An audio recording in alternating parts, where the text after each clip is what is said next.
தந்தனத்தம் என்று சொல்லியே வில்லிசை பாட ஆமா வில்லிசை பாட வந்தருள்வாய் காலை மகளே. கலகலப்பா பாட்டு பாடியே கலக்க வந்தோம் ஆமா கலக்க வந்தோம் தன்னனே தானனே. என்னது பசுமை வீடா? அப்படின்னா என்னன்னு சொல்லுங்கண்ணே.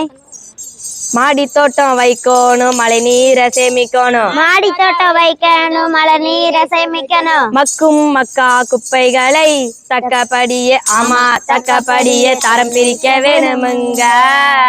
இப்படி பிரிக்கப்பட்ட மக்குற குப்பைகளை மண்ணுக்கு உரமா மாத்தணும். மக்காத குப்பைகளை மறுசுழற்சிக்கு பயன்படுத்தணும். வீட்டுல மாடி தோட்டத்தை வச்சு வீட்டையே குளுமையா மாத்தலாம்.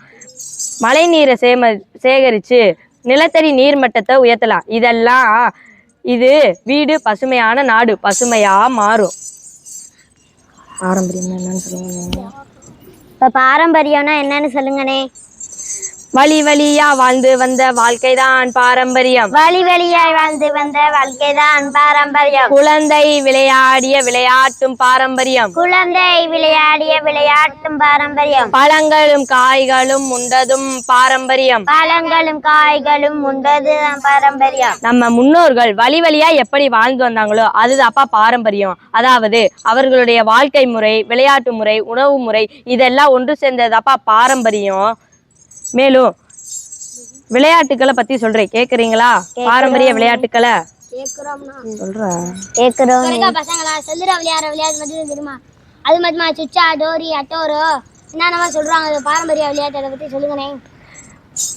கபடி கண்ணாம்பூச்சி கிட்டிபுல் பல்லாங்குழி. கபடி கண்ணாம்பூச்சி கிட்டிபுல் பல்லாங்குழி. பம்பரம் பச்சை குதிரை பரமபாதம் கோலி குண்டு. பம்பரம் பச்சை குதிரை பரமபாதம் கோலி குண்டு. மேலும் வீர விளையாட்டுகளான ஜல்லிக்கட்டு, உரியடி, மேலும் நிறைய விளையாட்டுகளை சொல்லிக்கிட்டே போகலாம். மேலும் பாரம்பரிய கலைகளை பாடுறேன், கேக்குறீங்களா? கேக்குறோம்னே, பாடுங்கண்ணே.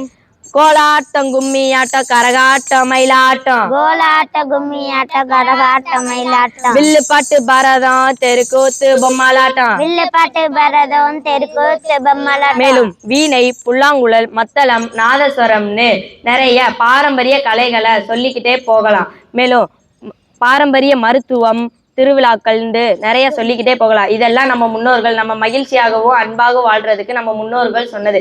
பசுமையும் பாரம்பரியமும் பத்தி உங்களுக்கு நல்லா தெரிஞ்சிருக்கும்னு நினைக்கிறேன். ஓ, தெரிஞ்சிருச்சுனே. தந்தனத்தம் என்று சொல்லியே மனதார நன்றி சொல்வோம், மனதார நன்றி சொல்வோம்.